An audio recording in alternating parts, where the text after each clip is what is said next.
হে guys, good morning. আর তোমরা সবাই কেমন আছো? আশা করছি তোমরা সবাই ভালো আছো। সো এটা আমার প্রথম ব্লগ, জানি না কেমন হবে, তোমরা শেষ পর্যন্ত দেখতে থাকো। এবং আজ যাচ্ছি আমি মাথাভাঙাতে, তো চলো তোমরা দেখতে থাকো। আমি বারোইশায় পৌঁছে গেছি। পৌঁছে গিয়ে এখন প্রচুর বৃষ্টি পড়ছিল, তো বাসের জন্য ওয়েট করছিলাম, বাস আসেনি।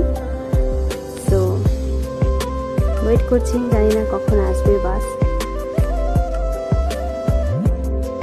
অবশেষে বাস এসে পৌঁছলো, তারপর আমরা বাসে চেপে এবার যাচ্ছি কোচবিহার এবং মাথাভাঙার উদ্দেশ্যে। তো বাসে প্রচুর ভিড় ছিল, সেজন্য ভিডিও বেশিক্ষণ করতে পারিনি। তারপর এসে পৌঁছেছি এবং মাথাভাঙাতে পৌঁছানোর পর রেস্ট নেওয়ার পর তারপর একটু ছাদে এসেছি। আসার পর ছাদের ভিউটা একটু তোমাদের